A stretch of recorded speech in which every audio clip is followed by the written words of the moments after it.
प्यारे साथियों, मेरे डियर स्टूडेंट, आज मैं कॉम्पिटिटिव एग्जाम का इम्पोर्टेंट एक टाइम स्पीड डिस्टेंस का टॉपिक लेकर आया हूं।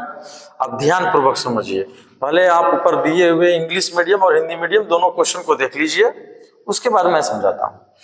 देखिए, क्वेश्चन को पढ़ने से पहले इस क्वेश्चन में लॉजिक होता है। कोई भी बताता है मैथमेटिक्स तो कोई लॉजिक पर, सिद्धांत पर आधारित होता है। क्वेश्चन तो इसमें स्पीड और टाइम को लेकर है। स्पीड दिया है, टाइम पूछा है। एक बात बताइए कि स्पीड और टाइम में रिलेशन कैसा है। सबसे पहले हमको ये समझना है। तो यह उल्टा रिलेशन है। उल्टा रिलेशन कहने का मतलब कि यदि आप स्पीड बढ़ा देते हो, स्पीड यदि आप इंक्रीज करते हो, बढ़ाते जाते हो, स्पीड को बढ़ाते जाते हो, तो टाइम क्या होगा? कम लगते जाएगा। टाइम कम लगते जाएगा। यदि आप कोई गाड़ी से चल रहे हैं, मोटरसाइकिल से, समझ लीजिए एक बात एग्जाम्पल पर, अब धीरे धीरे स्पीड में चलिएगा तो टाइम ज्यादा लगेगा। माने स्पीड आपका कम रहा, स्पीड आपका यदि कम रहा तो टाइम जो है ज्यादा लगेगा। अगर स्पीड कम रहा तो, यही स्पीड अगर आपका ज्यादा स्पीड से आप चल रहे हैं तो टाइम कम लगेगा। माने बहुत तेज स्पीड से चल रहे हैं तो टाइम तो कम लगेगा ही, अगर कम स्पीड से चल रहे हैं तो टाइम ज्यादा लगेगा। तो इसी बात पर आप विशेष करके गौर कीजिए और तब आपको समझ में आ जाएगा इस क्वेश्चन को लेकर। मतलब स्पीड का उल्टा जो होता है टाइम होता है, या टाइम का उल्टा स्पीड होता है। अगर आप तेज स्पीड से चलते हो तो टाइम कम लगेगा, अगर कम स्पीड से चलते हो तो टाइम ज्यादा लगेगा। इसी बेस पर ये दोनों ऊपर जो क्वेश्चन दिया गया है, क्वेश्चन क्या बोल रहा है, इंग्लिश और हिंदी मीडियम देख सकते हैं। ए और बी के स्पीड का रेशियो 5:4 है। देखिए स्पीड है, स्पीड का रेशियो ए और बी है, दो आदमी, 5:4 दिया है। ठीक है, इसको टाइम में कन्वर्ट करके क्वेश्चन पूछ रहा है। टाइम में क्या पूछ रहा है कि किसी दूरी को तय करने में बी ए से 2 घंटा अधिक समय लेता है। किसी दूरी को तय करने में बी ए से 2 घंटा अधिक समय लेता है। टाइम में आ गया और यह स्पीड में दिया था, टाइम में कन्वर्ट करा रहा है कि बी ए से 2 घंटा बेसी समय लेता है। लेगा ही, सही बात है, क्योंकि ए का स्पीड ज्यादा है और बी का स्पीड कम है, तो बी तो टाइम ज्यादा लेगा ना, क्योंकि इसका स्पीड कम है और ए का स्पीड ज्यादा है बी से, इसलिए इसका टाइम कम लगेगा। तो हम इसको टाइम में कन्वर्ट पहले करेंगे। तो टाइम क्या बताएं कि स्पीड का उल्टा टाइम होता है। मतलब 5:4 है तो टाइम इसका उल्टा हो जाएगा, 4:5 हो जाएगा।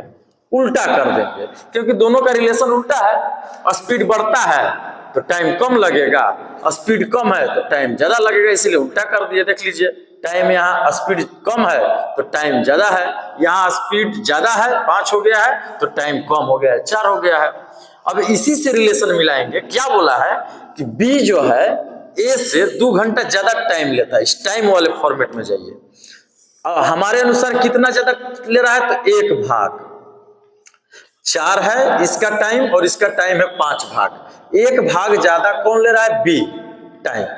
लेकिन क्वेश्चन में दिया है कि 2 घंटा, तो 1 भाग बराबर कितना हुआ? 2 घंटा। तो क्वेश्चन में पूछा गया है कि बताइए कि वह दूरी कितने कितने समय में दोनों तय करेगी। तब निकल जाएगा 1 भाग का वैल्यू 2 घंटा निकल गया, तो ए कितना समय में दूरी तय करेगा? 4 भाग का वैल्यू 4 दूना 8, 8 घंटा में ए जाएगा और बी कितना घंटा वहीं लेगा? तो 1 भाग का वैल्यू 2 घंटा, तो 5 भाग का वैल्यू 5 दूना 10 घंटा। अगर आप मिलाते हैं तो देखिए 2 घंटा ज्यादा समय भी लिया है, 2 घंटा प्लस ज्यादा भी लिया है। तो इसी बेस्ड पर क्वेश्चन रहता है। अब आपके सामने नेक्स्ट क्वेश्चन है।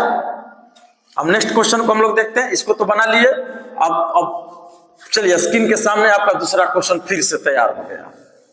दूसरा क्वेश्चन दिया है कि 2 व्यक्ति एक स्थान से दूसरे स्थान तक जाने में 5:4 के अनुपात में टाइम लगाते हैं। अब यहाँ टाइम का रेशियो दे दिया है, पहला आदमी और दूसरा आदमी। क्या दिया है? किस अनुपात में टाइम लगा रहा है? तो 5:4 के अनुपात में टाइम लगा रहा है। लेकिन क्वेश्चन को पूछ दिया स्पीड के रूप में कि यदि पहला आदमी का स्पीड चाल 16 किलोमीटर पर आवर हो तो दूसरे आदमी का स्पीड ज्ञात करो। तो पहले हम टाइम को स्पीड में कन्वर्ट करेंगे। तो क्या हम बताएं कि उल्टा रिलेशन होता है, मतलब टाइम यहाँ, स्पीड यहाँ चलाएगा और इसका स्पीड यहाँ आएगा। आप मिला भी सकते हैं। देखिए इसमें टाइम 5 ले रहा था तो इसका मतलब स्पीड धीरे था, कम था, और इसमें टाइम कम ले रहा था, 5 से 4 माने कम समय था, इसका स्पीड ज्यादा माने 5, इसीलिए उल्टा रिलेशन हो जाता है। अब बोला क्या है क्वेश्चन में, किसका स्पीड दिया 16 किलोमीटर पर आवर, पहला आदमी का। पहला आदमी का स्पीड कितना है, 4 भाग, 4 भाग का वैल्यू दिया है 16 घंटा, अरे 16 किलोमीटर पर आवर्स। तो 4 भाग का वैल्यू यदि 16 किलोमीटर पर आवर्स हुआ तो एक भाग का वैल्यू कितना होगा, एक भाग का तो कटा देंगे, माने 4 किलोमीटर पर आवर्स होगा। तो बी का दूसरा आदमी का पूछा है कि स्पीड कितना होगा, दूसरा आदमी का स्पीड क्या है 5, तो एक भाग बराबर 4 किलोमीटर पर घंटा, तो 5 भाग बराबर 5 के 20 किलोमीटर पर घंटा। इसी तरह आपके एग्जाम में क्वेश्चन आते रहते हैं, ठीक ना, टाइम और स्पीड को लेकर। यदि स्पीड दिया है तो टाइम के बारे में पूछेगा, और यदि टाइम दिया है तो स्पीड के बारे में पूछेगा।